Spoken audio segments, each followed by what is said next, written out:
Hello and welcome to the Alpha Movement Podcast. My name is Tom Foxley, and on today's show I'm lucky enough to be joined by Nick Littlehales. Now, Nick is someone that you may not have heard of thus far, but you are definitely going to get to know him over the course of this podcast. We go straight into it. There's no introduction to Nick, as he's got so much knowledge and he's so desperate to get it out there that we just kind of crushed it. And it's mostly him speaking, and he is a very knowledgeable chap. To give you a kind of background on who he is, if I haven't mentioned this already, he is probably one of the most well-respected sleep coaches out there. He's worked with all kinds of professional sports people, from Real Madrid Football Club to the Dutch bobsled team to Team Sky cycling, British cycling, England rugby team, like so many different people.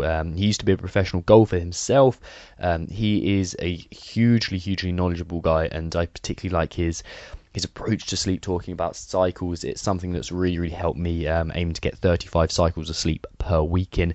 He is also luckily for you guys and for myself, because I'm definitely going to be using this code, provided us with a discount code. So all of the guys that listen to this show will get a 20% discount if they head over to sleepcoach.com and enter the code R90TOM, so R90TOM, and you shall get a 20% discount. Now, let's get into the show.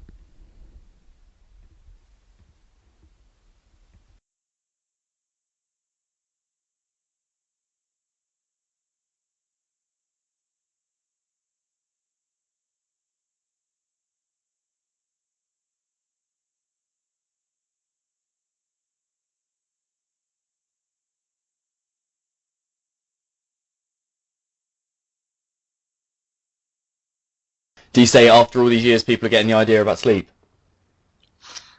I think it's a combination of a couple of things, really. When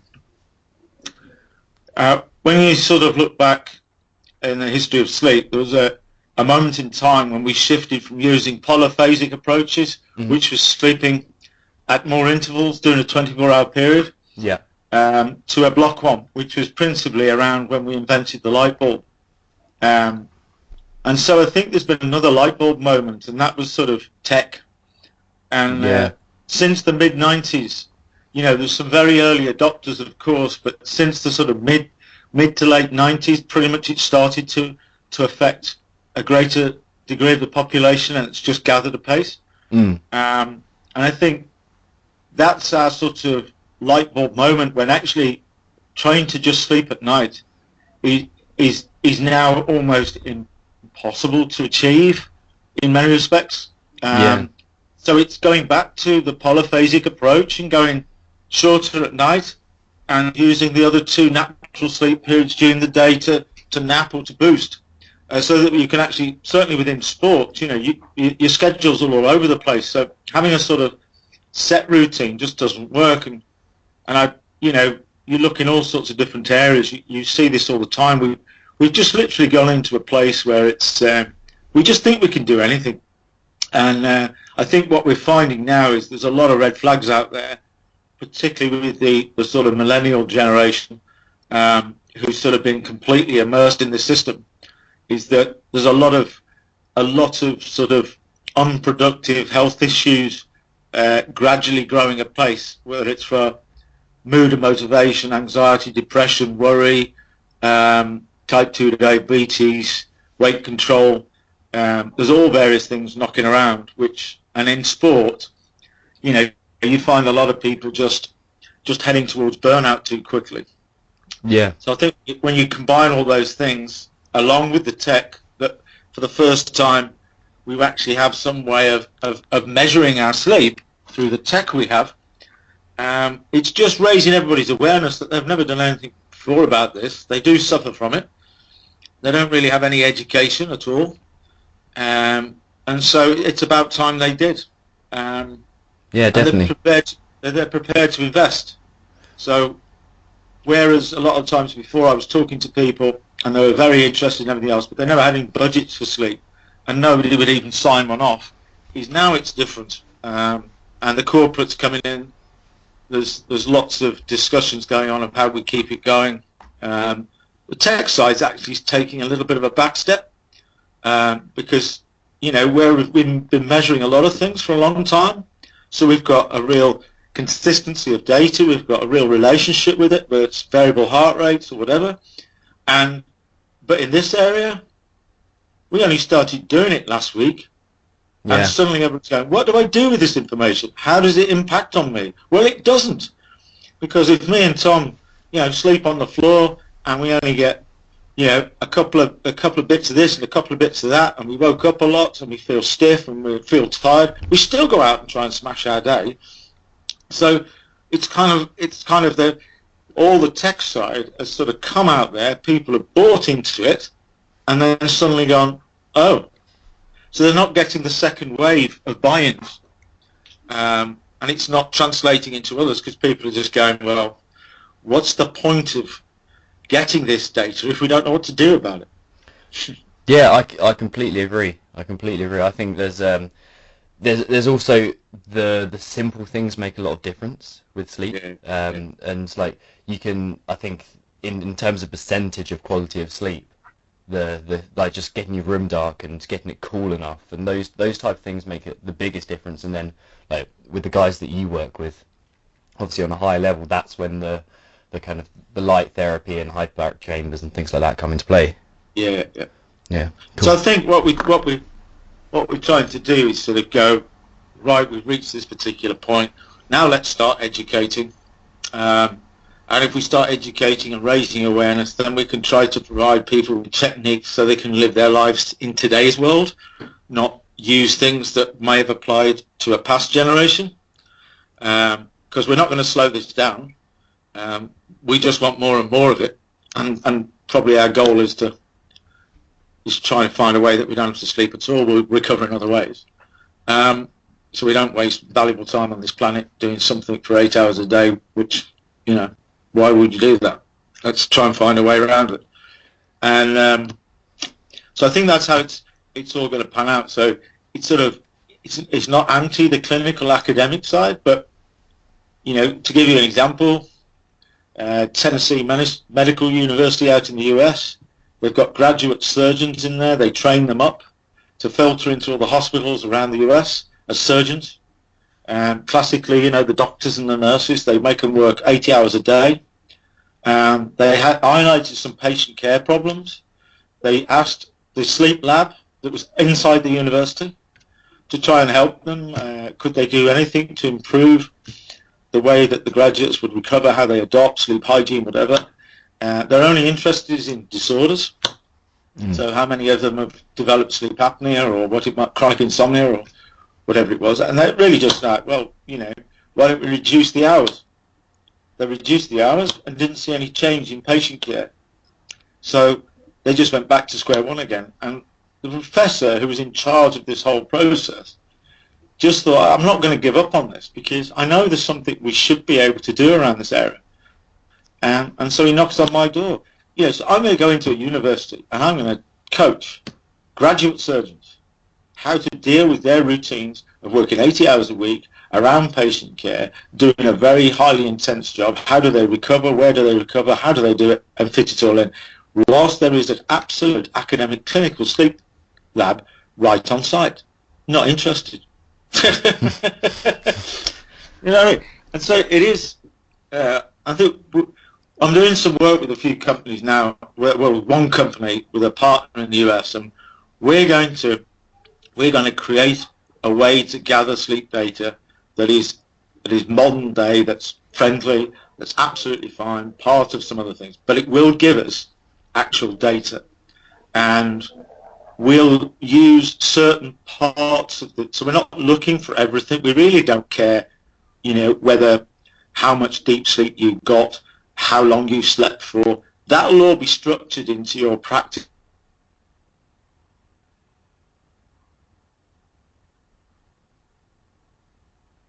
"20 minutes or a block of 4 or 5 90-minute cycles." We're just looking for the key markers that tell us where you were, and that then will translate out into identifying what may have caused those bits of data, overhydrating, nutrition, you did more exercise that day or whatever, and then that will go straight back into adjust it and see the markers going right again. And so it's sort of the next stage of measuring this stuff. So it's certainly not anti-tech, but at this moment in time, we've just leapt into there, and most of them are gathering dust at the moment. Yeah, I can imagine. Are you allowed to kind of tell us anything about what could possibly be measured and kind of the format that you're using? Because obviously the big thing is the unobtrusiveness. I think that's the interesting side of the wearable tech at the moment. Basically, it's with the experience that myself and my colleague in the US has got. He's a top flight human performance guy, and we sort of look into what the future is about, and we've got to apply the same things that we do on a human performance side, but onto recovery to bring the two things together. And so he's using, we're using my techniques of how somebody can apply it to their lives, not restrict them, provide them with something flexible, and how to spot it. But then all the data that we would produce, under the human performance side, all we're going to be looking at is what state they're in while they're asleep. Is their heart rate at a level? How much is it fluctuating? Body temperature shifts, skin temperature shifts, breathing. What we'll be doing through, it's almost like rather than, do I want something stuck on my forehead or by the side of my head that's so intrusive that it makes me, it's difficult for me to sleep because I can't move around properly, I can't feel comfortable. And this is what happens when you go into clinics. Yeah. And when you ever put headbands on, or when you're trying to get frontal lobe brainwave patterns specific that mean something, normally it means you've got to put something on your head to get it. And what we're trying to do is saying, well, we are simply just not interested in how much deep sleep you got, how much light sleep you got at all. What we're trying to do is from the point of wake to the point of your next sleep period, which might be between 1 and 3, 5 and 7, or back into nocturnal. When you get to that particular point, we just want to see what happens when you're doing it. And if we've got a good heart rate, we've got good temperature, body temperature, we've got good this, then these are the indicators that you were prepared. You prepared well for that sleep to come out. You've given your brain every possible chance, because while you were there, you were comfortable and you weren't moving around a lot, which was nice. So rather than, so you wake up in the morning and all we're looking for is do you feel, somewhat refreshed to go off and smash your day? And that's pretty much, it's as simple as that. I can't go into too much detail about how we're going to do that, but it's kind of just, why would you want to know? Because sleep is such a variable thing, Tom. It's you go, what you'd have to do is, and this is where a lot of the groups I've worked with, they've leapt into tech and then they're leaping out of it again, because you would have to start, Tom's year, day 1, January. You would measure this month by month, season by season, event by event, through illness, through dark winter, summer, through events, through particular things in your life, and you would gather data across a whole year. You would then see how that data correlates to certain times of the year, to when you were ill, to when you were that. And you could see how it was fluctuating right mad. Sometimes you woke up feeling great and you didn't get any deep sleep at all. How did that happen? Sometimes you woke up and felt absolutely shattered, but the data said you were absolutely brilliant, spot on, and perfect night's sleep. What on earth is that?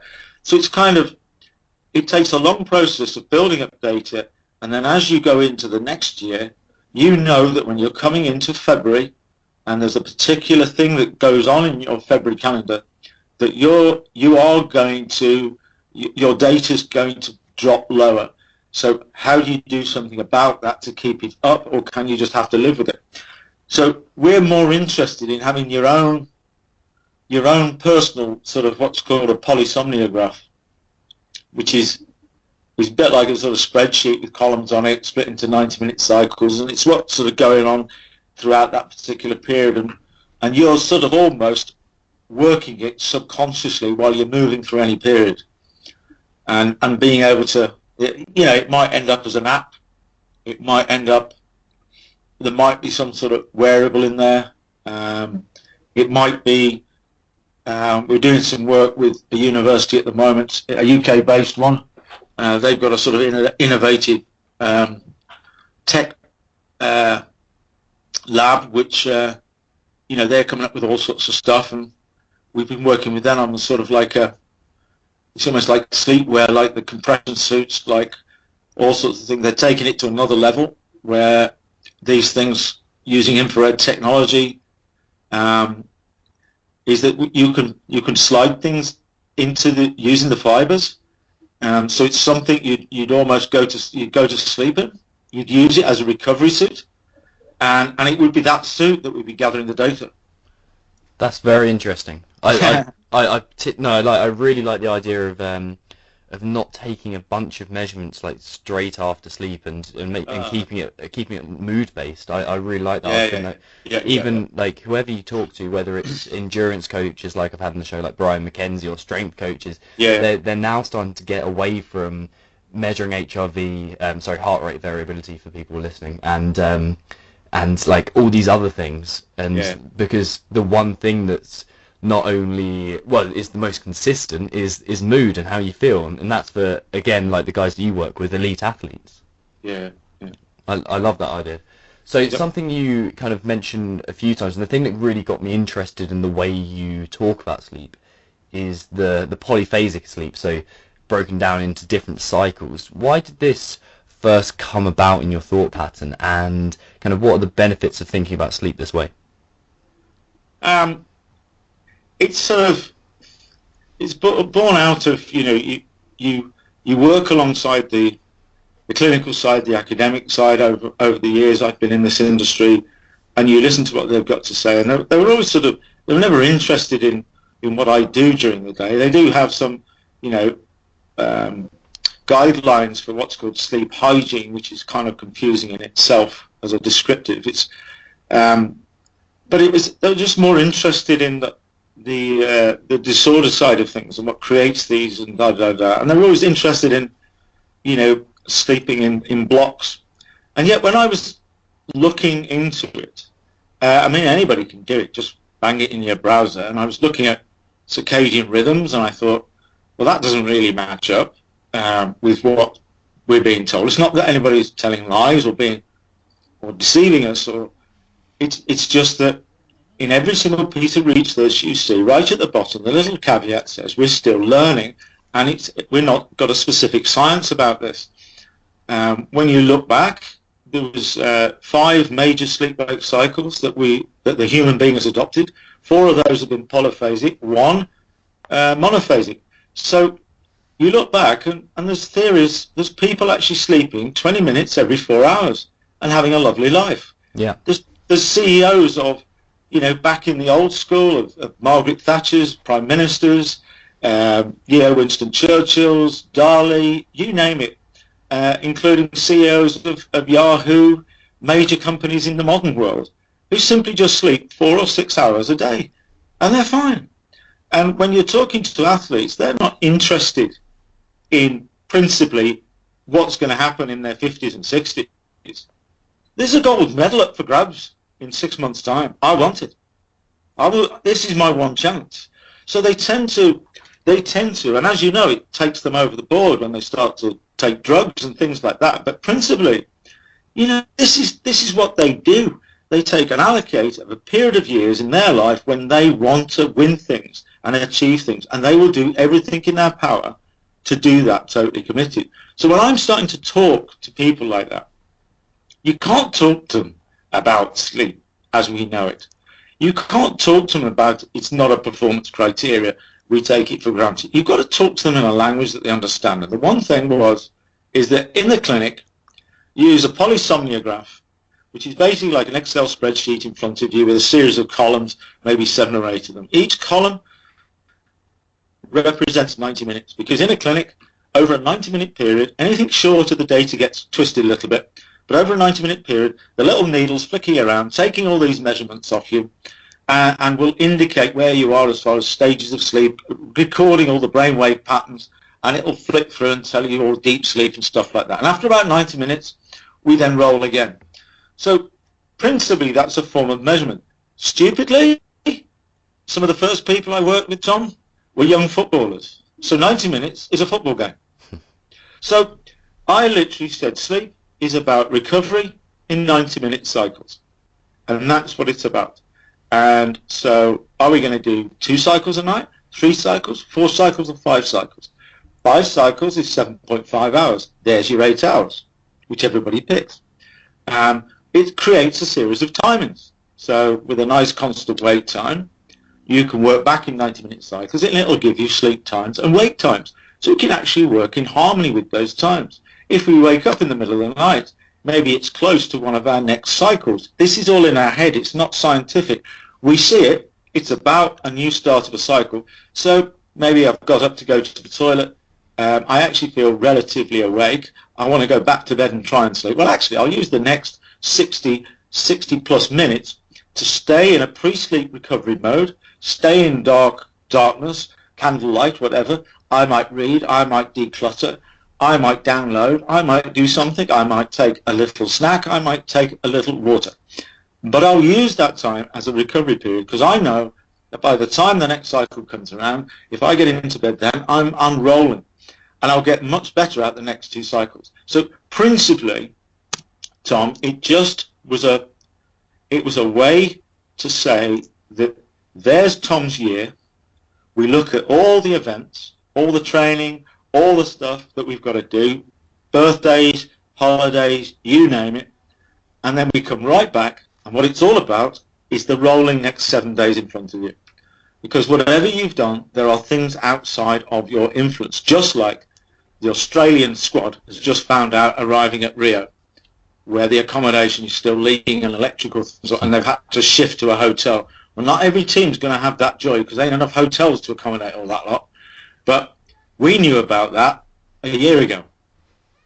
When I was working with one of my teams, we knew that a year ago. So things have been sent down there to make sure that's overcome. You know, but some people walk blind into it. So it's an example. You just can't tell. Planes get delayed. You might get a bit of illness prior to something. Other people impact on you. So what you look at is, if I put an athlete onto a 5-cycle routine, that's 35 cycles in 7 days. But what we do is, where are we going to get them? Where are we going to get them? We're going to get 4 that night, between there and there. We're going to get 3 that night. We're going to get none that night, because it's the night before the event, and it's counterproductive to actually sleep. So we do other things. No cycles that night, but we put 1 in that afternoon, put 1 there, 1 there, 1 there, 3 there, 5 there. Every time looking for 5 in a day. But when we don't get it, we don't worry about it. And then at the end of that week, we can see that we got 32 cycles in. We got 33 cycles in. Maybe it was only 28 cycles, but we're not worried about that, because that's 6 hours a day. We can function on that. It's brilliant.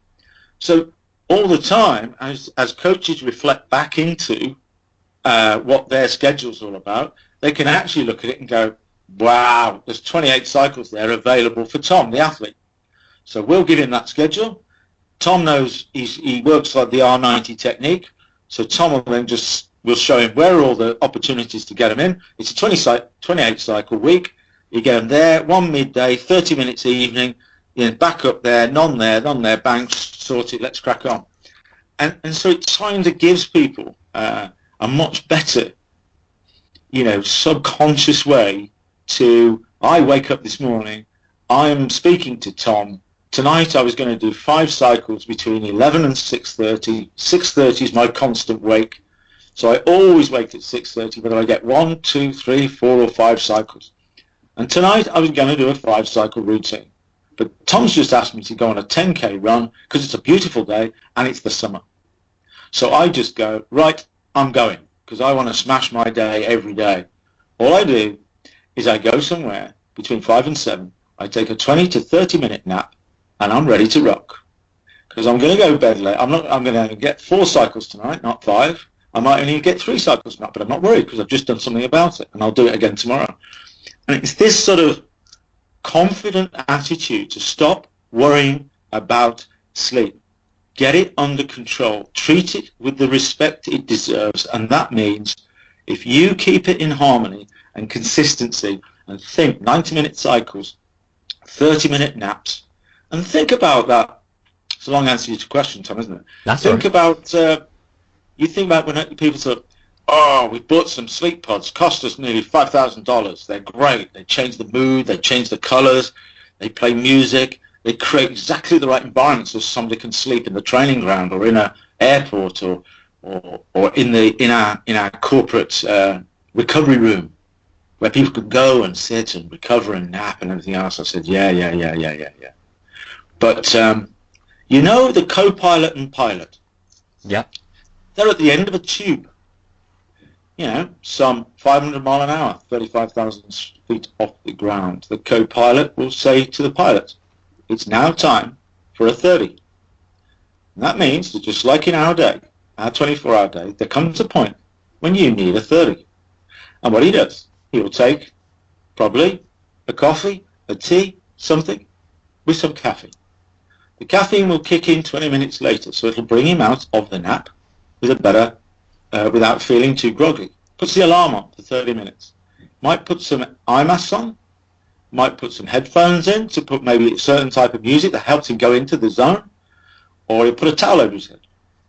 Now for the next 30 minutes, all he does is try to zone himself out.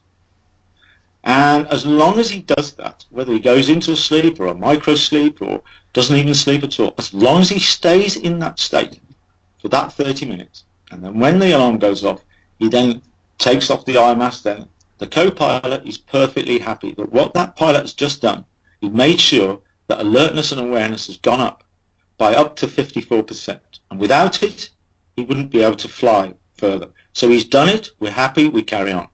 If the pilot does anything, like tries to come out of it after 15 minutes because he's not going to sleep, starts making any noises or talking to himself or whatever, or just decides, if this is not happening, I'm not going to do it, the co-pilot will report him and they may never fly again. Where are they, Tom?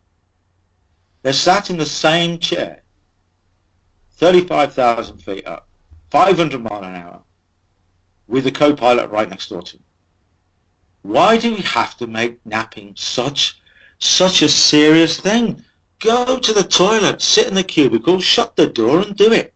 Whether it's 20 minutes, 15 minutes, these things are so beneficial. So what you're doing is that in this modern world, I'm coaching athletes and I say to them, right, if I put you on a 4 or 3 cycle routine, so we've got pre-sleep 90 minutes where you're decluttering, moving from light to dark, moving from warm to cool, you're helping your brain really. This is all about you downloading, getting rid of the day, emptying the bladder, emptying the bowel, doing maybe some meditation, yoga, so that's 90 minutes. Now we're going to do 3 90-minute cycles when you're actually asleep. This is 4.5 hours. But if we do this prep, because we've had plenty of time now to do it, because we've actually pushed it further on, then we'll go through those sleep cycles and come out of it brilliantly. And then the other 90-minute cycle is the first 90 minutes of the day. What are you doing? You know, you don't just jump up and just rush off into a car or rush off down to catch a tube and grab your breakfast at your desk. You are a human being. Now you need to wake in daylight. You need to have shifted melatonin into serotonin. You need to hydrate. Your brain is dehydrated. Get it hydrated, get it functioning. Allow that serotonin to trigger all the things the brain needs to do to move you from sleep state to wake state. Give it some time to do it. You've got to take on some fuel. You've taken on some fuel that you want to digest, which will help you through the day. You also want to unsuppress your bowel to get rid of the waste. Now you're ready to start your day and to look at notifications and to go out into the world. So it's kind of like, it's never been more important that first 90 minutes of the day is, for God's sake, don't pick that device up, swipe the alarm off, and then trawl through the masses of notifications that can be anything from Donald Trump's just changed his hair colour to disasters and shootings in Munich or whatever, or you know, Pokemon things or this or that or anything else. Suddenly you can get engrossed with those things. And what we always do is about control. It's about managing things. We love the tech, we love the stuff, but within our 24-hour period, from the point of wake, how you help yourself start the day will determine how well you sleep. However long you sleep for, when you sleep for, that's what will do it. The point of which, do not text or integrate with social media when you've had a few too many glasses of wine. It's true. Yeah, I really like that. We're silly. So in the morning, you know, just go and do these. Now, if you know, as we shift from season to season, we can't, you know, you and I, we live outside all the time. When it goes dark, we make a fire to keep us warm because the temperature has gone down. Now, I'm an AM chronotype, you're a PM chronotype. That means my melatonin's building much quicker, so I'll fall asleep quicker than you. You'll be about an hour to 2 hours after me. The sun starts coming up, the temperature starts to rise. My AM chronotype reacts to that much quicker than yours, Tom. So I'm up, I make the fire, I get the food, I start cooking, make some coffee. You are an hour or so behind me. You wake up, you eat and whatever, we da-da-da, and off we go. For the rest of the day, we're in daylight. All the time. Daylight, daylight, daylight. Until that process happens again. That is the circadian rhythms of the day. That is what we are as human beings. And if that process doesn't go on, we won't be on this planet. If that sun goes away, we won't be here.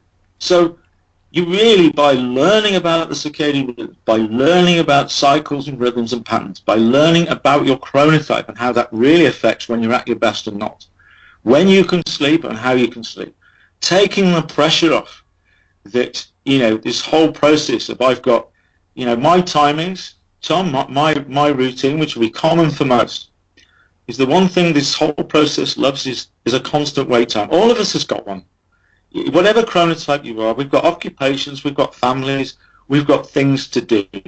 So principally, as that sun starts to come up and reaches a certain point, and we will have to get to work for 8 o'clock or 9 o'clock, that determines your wake time. Now for me, that's 6:30, because my chronotype is morning, so literally that sun doesn't have to be up too long before I'm rushing around trying to do all my positive things, and as the day progresses, I start to fatigue. So you use naps to boost that along so I can still smash it late at night. So when you're looking at that whole sort of process, you bring it right back down to, I would actually just like to sleep 3 cycles at night. I'll do 2 recovery cycles, one at the start, one at the end. I'll watch everything throughout the day, and I'll be absolutely fine. Because at the moment, I haven't got a clue. I just say, I try to get 8 hours. I think I sleep okay. Mm. So what? Yeah. Nothing more. Whereas actually, yeah. So what are your thoughts on? Sorry, can you hear me? Yeah. Yeah, cool. So what are your thoughts on building up almost like a bank of sleep first? Is that something that you can do, or is it complete bullshit? What, you mean sleeping for 3 or 4 days solid and then not sleeping for 3 or 4 days? Well, or sleeping for, like, put an extra cycle on the end of sleep for a few days, and then knocking one off for a few days after that. Oh yeah. That's what I mean. It's sort of, when you're sort of looking at there's all sorts of things that are very sort of counterintuitive with actually being able to go to sleep. It's about your brain being in a particular state of mind that it feels very secure. You know, you're not hungry, you're not dehydrated, you're not still trying to digest heavy foods. Obviously, you're comfortable with thoughts and everything else. You're in a comfortable environment, so you're not too hot, and you're generally happy. So it'll start to shut things down and take you towards the deeper sleep stages, which are quite difficult to get hold of sometimes. It's only 20%, whether it's an hour or 8 hours, that you'll get in that area. So it kind of, when you start to think about those things, it's not a quality and quantity thing, but what I do is if you start with a 5-cycle routine, so mine works, you've got 6:30, you then come back to 5 a.m. That's the last cycle into 6:30, and then you come back from that is 3:30. You come back to that is 2 a.m. You come back for that is 12:30, and then you've got 11 o'clock.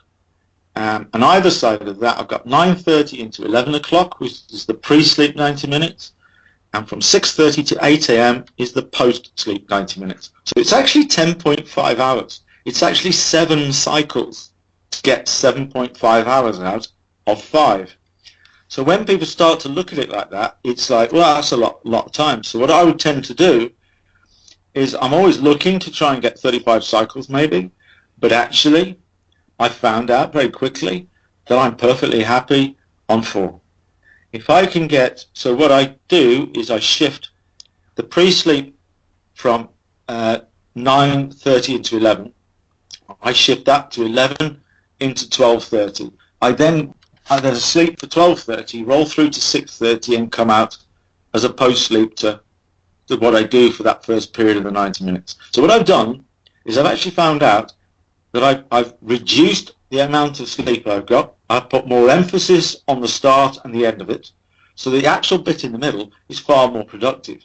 I don't wake up to go to the toilet. Most people go into the toilet, waking up and going and empty your bladder. 5 minutes and stop it.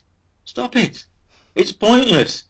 It's about a continual role of moving through each 90-minute period, helping your brain during the course of the day get as much opportunity to get that going.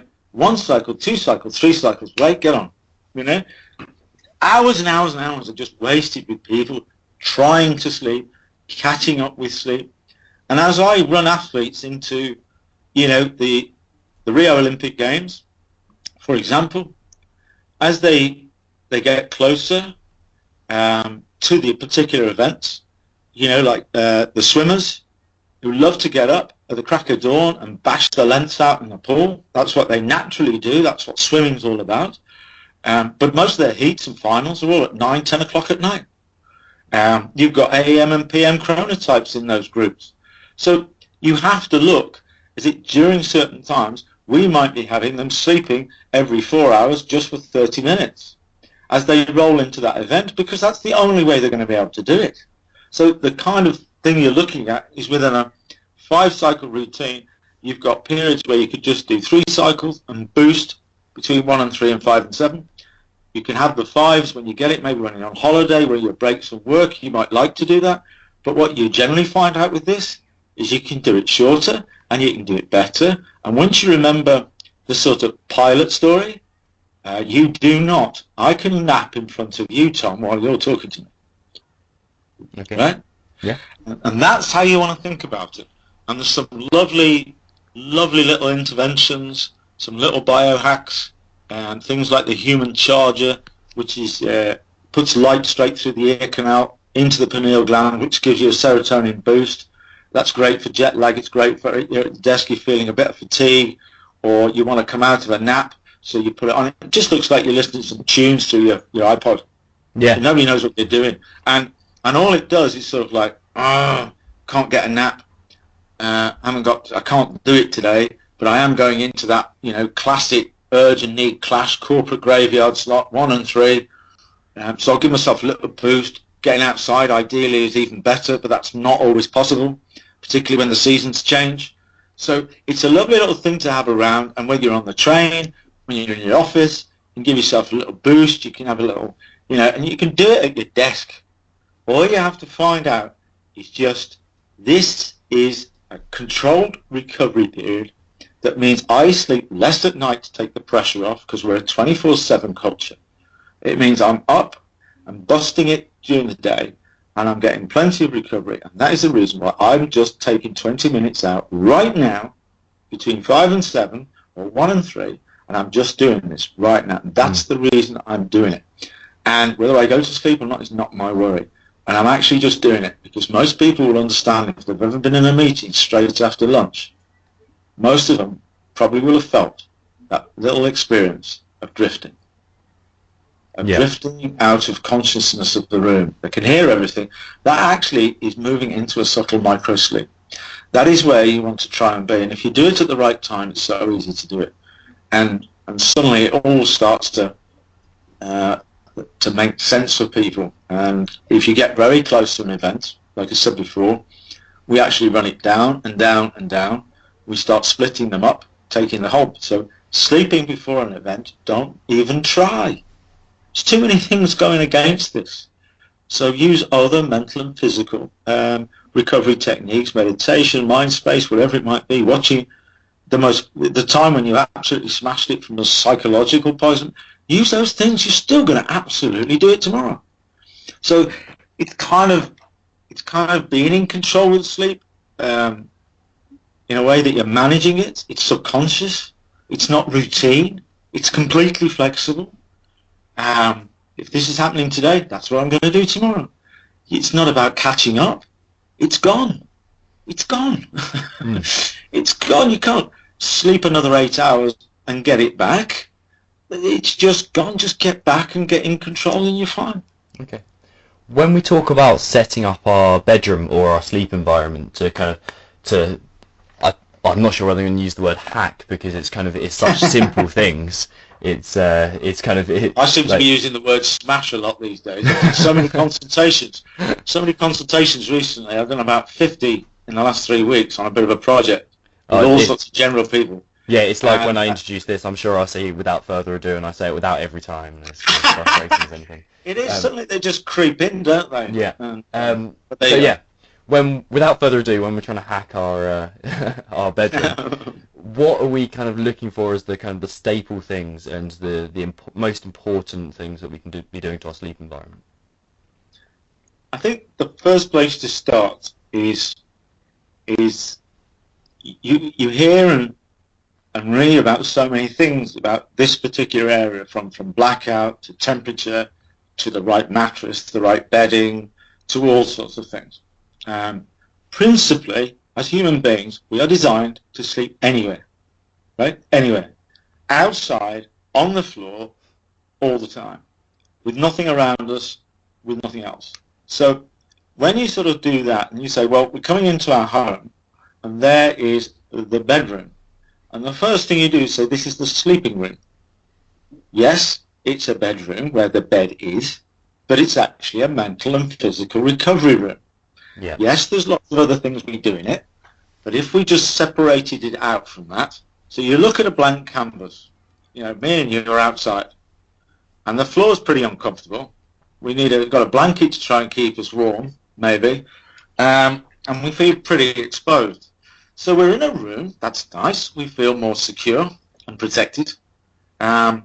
We should be able to control that temperature because, outside, that's the temperature it is. So we need to be in harmony with the temperature outside.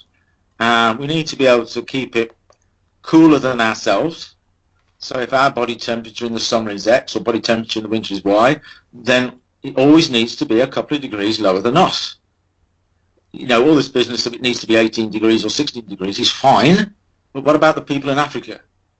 They ain't got no chance of controlling it like that. All you need to be, as the human being, is your temperature, the rest of the room environment temperature, is your bedroom, is just a little bit cooler, because that's the right way to do it. So you look at temperature. You look at, unfortunately, we can't, if we're sleeping outside, we didn't used to get affected by the seasonal changes so much because we didn't have daylight saving time, hour shifts in the winter, which was predominantly came from the war years. So, but we've got this in our system. So when we shift seasons, wow, we've got no daylight outside to wake us up at the right time because it's still dark in the winter. And in the summer, it could be half 3, 4 o'clock. That's too early. So what you do need to use is blackout. Not just blinds and curtains that let a bit of ambient light in, because that's neither here nor there. You need to be able to put your room in complete darkness so that when you go into your sleeping recovery room, you are moving from light to dark in the last 90 minutes, using candlelight, red light, yellow light, not artificial light. You've tech shut down to get rid of that light from that and the mental process of shutting it down as well. And so you move into your bedroom, you're already increasing the melatonin levels because what you've done over the last 90 minutes. And then when you go into the darkness, it'll just continue to do that for you. Any light whatsoever, off a standby light, a device, an alarm, creeping through the window or the blind, you're just not helping your brain. You're just making it more difficult. Give it a chance. So blackout. The next thing you need, we're sleeping on the carpet at the moment, the next thing we need a dawn wake simulator. It's a lamp. Because when we want to wake up in the morning, because like you say, we have these seasons, so we can't really control it, so we have to use blackout. But waking up in blackout is not like me and you outside by the fire, is it? We need to get daylight into the room. So dawn wake simulators, just little lamps, that my 6:30 wake time, which is consistent throughout the year, instead of me waking in blackout at 6 o'clock, it starts to gradually fill the room with daylight. So all the time, in the last 30 odd minutes of my last sleep cycle, I am being affected by daylight. So when the alarm goes off, I've already started the process of wake serotonin. So I get up, I open the curtains, it's either dark outside or it's summer outside, don't make no difference, and off I go.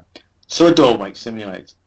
Now, the best position for us to sleep in, wherever we are, mentally helping your brain, is on the opposite side to your dominant side. Even if you're ambidextrous, there is going to be one side you're going to kick me and hit me with, right?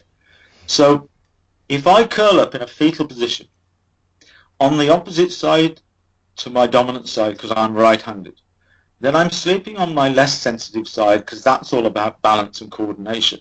So all the joints and muscles are less sensitive. So I can lie on those muscles and joints for longer than I could on my right.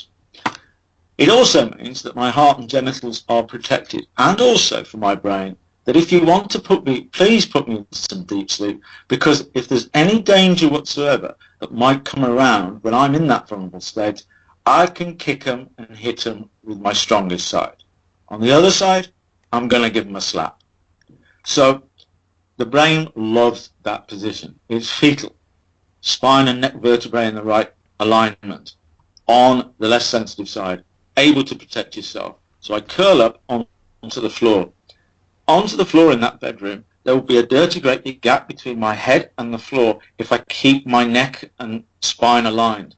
And this has never been more important, because while we have covered postural chairs, standing up at our desks, good posture, everything else, don't look down at your laptop. What are we doing all the time now? Oh, yeah, exactly. It's my pet peeve. How many thousands of people, we are never going to have our device up at eye level, Tom. Never. It's never going to happen. We might have glasses or things on our head that does all this for us, or we're looking down at our wearable watch or whatever it is. But at the end of the day, we're bent, looking down, and when you get Pokemon Go come out, it's almost hilarious. Watching millions of people walking around the streets, head down, riding bikes with devices in their hands, head down.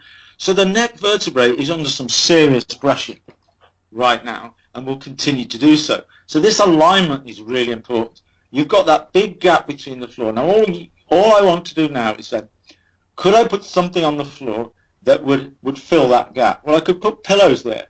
But when I move to my front, the pillow is going to be aggravating, switching my head from left to right, and also pushing it up. So try to go right to the edge of a pillow when I'm on the front.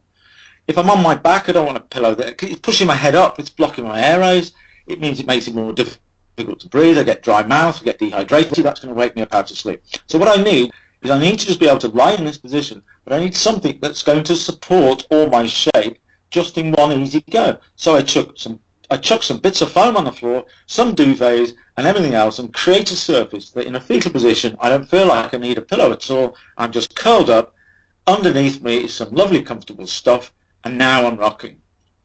So all I want to do is put something in that room that allows me to adopt the fetal position without the need to have any pillow trying to make that thing right. It should do exactly that. Just take my body shape completely. So my head, my cheeks are literally just resting against the surface of the mattress. I am completely aligned, fetal position. I'm done. That's it. I don't care what it's made of. I don't care what it's cost. I don't know whether you found it all in a skip. I don't care. As long as it does that, you've got a mattress. And the second thing it needs to do then is that while you're sleeping on your own, you'll have a single mattress size. And that will be normally 3 foot by 6'3", or 1 meter by 2 meter, or 3 foot by 6'6". It's a single bed. Now, on your own, that's a reasonable space. When you get a regular sleeping partner, a double bed should be 2 of those. 2 90 by 200 or 90 by 6'3", 2 bits together making one block. And that, unfortunately, in our world is called a super king. Giving it this title that it's big and luxurious and only for people who are rich and they've got massive bedrooms. No, it's a standard double bed for 2 adults. It's the space you need. 2 people absolutely loved up to bits, breathing each other's air, face to face, cuddling in the bed and or whatever. When you move into a sleep state, you turn away from each other into your own space to create your own temperature in the bed, to not disturb each other. You're not interested in each other now until the point of wake. So you move away from each other. How do you do that in a double bed or a king-size bed, which is less space than you had in your little single as a kid or a teenager? So there are some really weird things. So I would say, you know, you can't tell house builders what to do. You can't, you know, buying older properties. When you walk into that bedroom, the first thing you do is, have I got space to put a 6 foot by 6'6", a 1.8 by 2 meter mattress in this bedroom? And if it means no bedside cabinets, that's not important to my sleep recovery. Does it mean it'll go right up to the edge of the wall? That's absolutely fine. We won't be able to get a bed frame in it. Well, go and find some pallets, re-vintage them, re-engineer them and shove them underneath the mattress. Or just stick it on the floor. A lot of my athletes sleep on the floor with the mattress. They just put the mattress on the floor, they sleep on the floor because it's cooler down there, Tom. It's cooler, right? So this is what you do. And you could go on about an environment. What you're doing is whatever I'm putting into that room must be about my mental and physical recovery. Anything else that goes into there that is not that, I know I'm making it more difficult. So you just know. Keep it to the very simple basics. And then anything else, be careful, because you're just making it harder for you to be able to go and do what you want to do tomorrow. You're wasting valuable time if you bring that TV in. Exactly. If you bring that device in. If you could use an alarm clock to wake you up, you know, it's a bit old school, isn't it? Yeah. But you might beat everybody tomorrow. Don't bring that TV in. What are all those stimulating pictures on the walls? Maybe you should just have pictures of people you love or things you really care about, because that's a good emotional state of mind. You can bring them in. Or all those books up there. You know, scary horror movies, gaming, all sorts of stuff. Get rid of them. Put them somewhere else. Put something, you know, just have plain white walls. Well, don't you need like lilac and lovely calming colours? No, it's like when you look at when we get snow on the ground, we lose all perspective because we can't see how far we are away from stuff because white has blanketed it out. So the white room gives you an opportunity to shut off because you lose perception. So white bed linen, white walls, just get yourself out of it, black it out.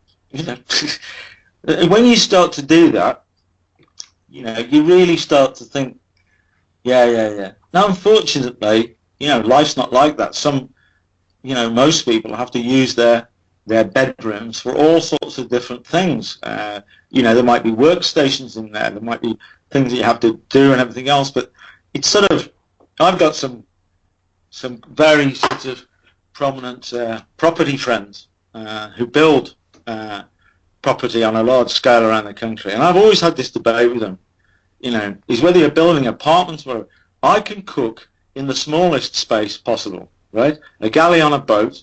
One of my mates in London's the food busker, works with Jamie Oliver and stuff like that. And he goes around on a little camper stove.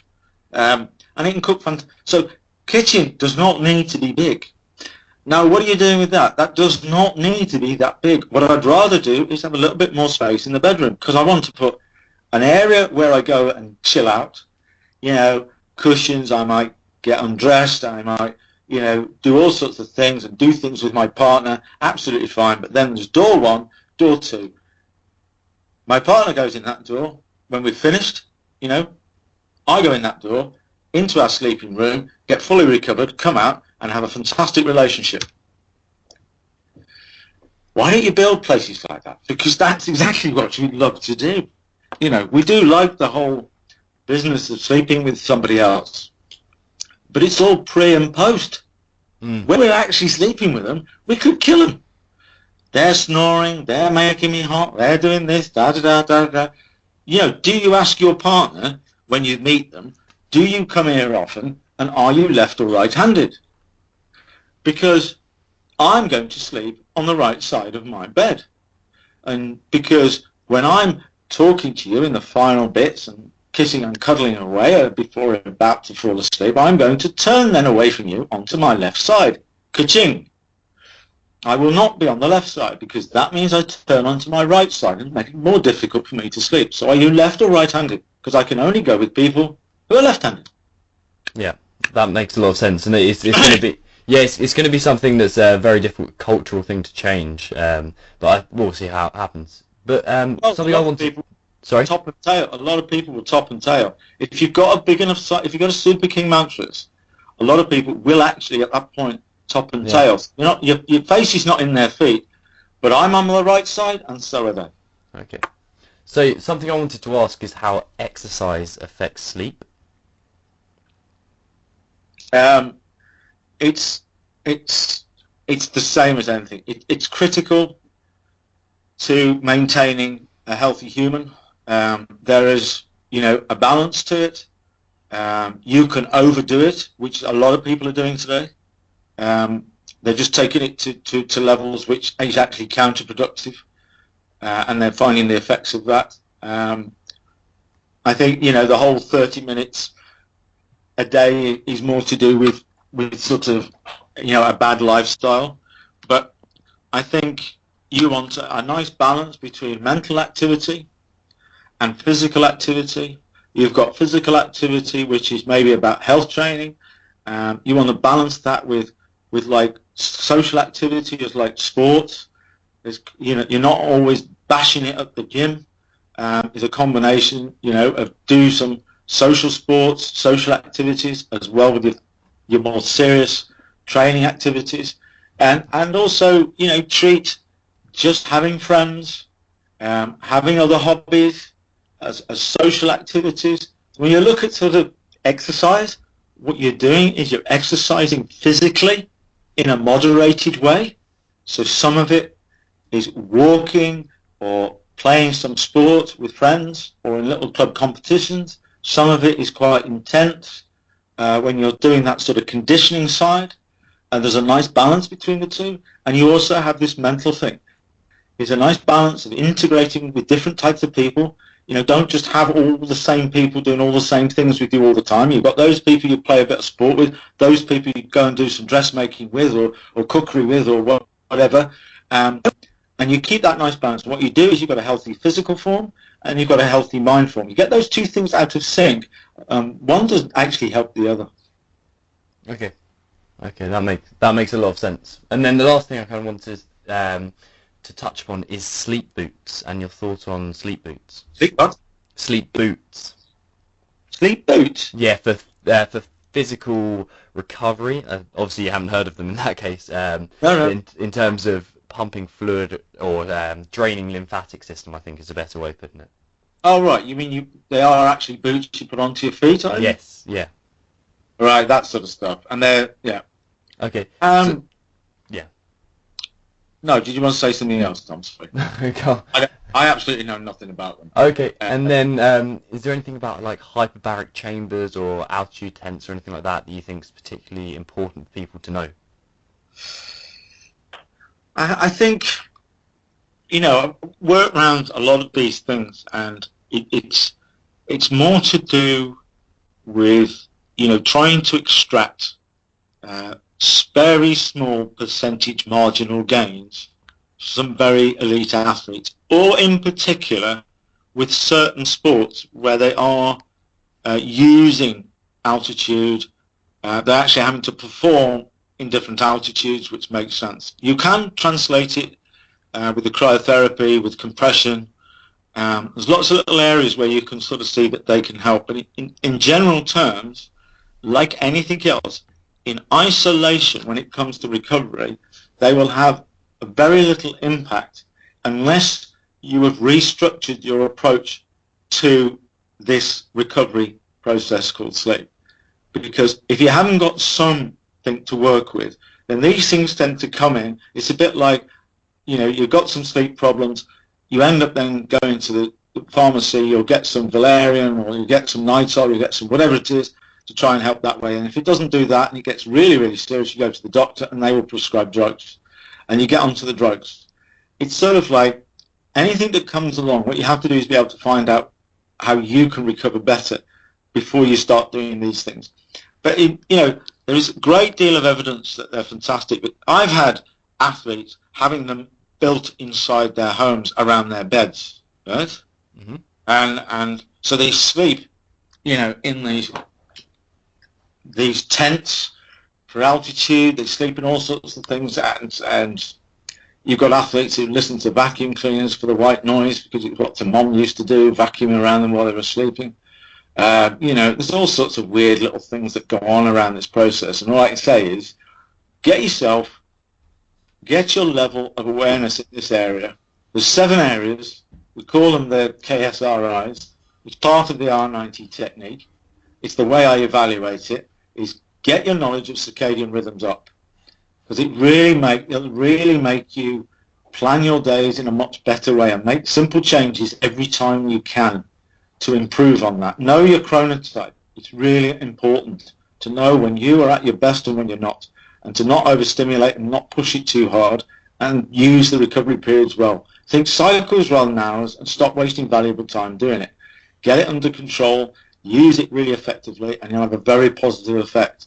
Look at the balance between activity and recovery and treat it as one in the same. It's not necessarily equal amounts, but when you add up all the little 5-minute breaks every 90 minutes, which are important, when you look at when you're fueling and eating, or the first 90 minutes of the day, then there's that night, maybe 60 minutes at lunchtime, then you've got a little 30-minute nap maybe somewhere, and you've got the rest of the evening, and you've got all these little moments in and around it. You're actually more in recovery than you are activity, and you want to have that balance. Don't mess about. That pre and post sleep routines have never been so important. The pre-sleep routine starts from the point of wake.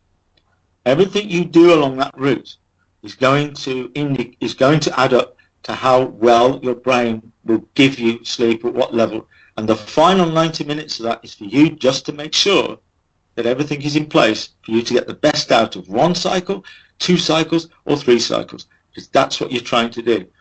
And the post-sleep one, again, as we discussed, very important. You're not wasting time here. You are actually putting something in place that's going to bring you into a very hectic, challenging world today with very high demands, and you need to have helped your brain get to it. Sleeping environment and the products that you're sleeping on.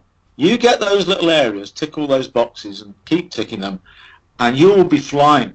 And a lot of the things we're using, I think you mentioned very early on, there's a lot of conversations I'm having with people all over the globe who were really flying the flag for analysis, data and tech. Absolutely couldn't get enough of it. Sports science in that sense. What they're doing now is they're actually wanting to go less intrusive. Yeah. I think it makes a lot of sense. It makes a load of sense. They just go, it's sort of, it's just that athletes, all of us, are getting into such a bubble where we can get analysed in every single way.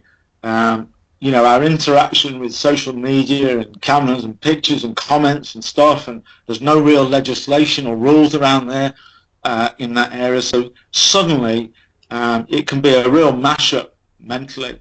And so the athlete themselves, I think it very much commented on around certain types of sports, but certainly around England in the Euro Championships, it was almost like they're scared to tackle, they're scared to jump, they're scared to run, they're scared to kick it because of the ramifications of getting it wrong or not doing it right. Absolutely restricts natural talent. Yeah. And I think that's where they're starting to come at. So I think with all of these other things, they are in their own right, they're great. You know, dumping us into ice, dumping us here in sort of isolated ways, they're absolutely fine to get around it. But you can go too far if you haven't got a good basis. 100%. I completely agree. Where can people find out a bit more about you, Nick, and kind of the work that you're doing in any blog posts or on social media or anything like that? I think, Tom, you know, we've got a website called sportsleepcoach.com.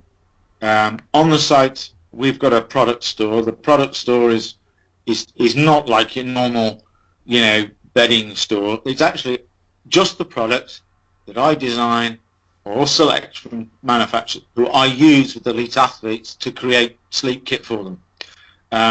And that's what they use, whether it's at home or we put it together and send it off to training camps or whatever so they can sleep in the same stuff. And that kit on there is exactly what Team Sky have been using for a number of years and obviously very successfully keep getting winners. And they have their own kits, which they travel with on the tours and the Tour of France. So there's a kit store there, but it's available to anybody. You know, it's good stuff. It's exactly what it is. It's not overpriced. There's blog posts everywhere. You know, my colleague and I, Jess, we are hunting around for anything that's relevant on sleep, and we're always posting things: Twitter, Instagram, Pinterest, Facebook, LinkedIn. We're always giving free content away. We've just given over 60 free consultations away in the last month, which I've been doing as part of a big project survey to try and encourage others to do it, and had a fantastic response. And that's the best place to go. There's services on there there's a little free profiler they can do. It's just 24 yes and no questions, which will give them an assessment of where they are at this current stage. And they can have consultations with me virtually through questionnaires and one-to-one Skype or phone calls or reports. And would you believe I was asked by a global publisher to write a book. And that Fantastic. book comes out in October. So in a very short space of time, it'll be, you know, on all the usual places, online, offline, wherever. It's a bit. It ended up being a sort of, how did you get into this role? Almost like semi-biography, then turns into, this is what you need to do. And it's from all the people who've been involved with the book so far, they, you know, without me saying it, they're loving it. So I'm quite happy when that comes out. Excellent. And what's the title of the book? Would you believe? Would you believe? Cool. Just sleep. No, just sleep. Just sleep. Just sleep. It's not even just sleep. It's just that the header is sleep. Perfect. Okay, that'll do nicely there, Nick. Thank you very, very much. My pleasure, Tom. Thank you for listening to another episode of the Alpha Movement Podcast. To find show notes, unique downloads, and more information on the Academy, head to alphamovement.co/blog. And if you enjoyed this episode, head over to iTunes and subscribe. And whilst you're there, please leave me a 5-star review. And don't forget, you can follow me, Tom Foxley, on social media all over the place, or you can find more about the Alpha Movement at facebook.com/alphamovementofficial.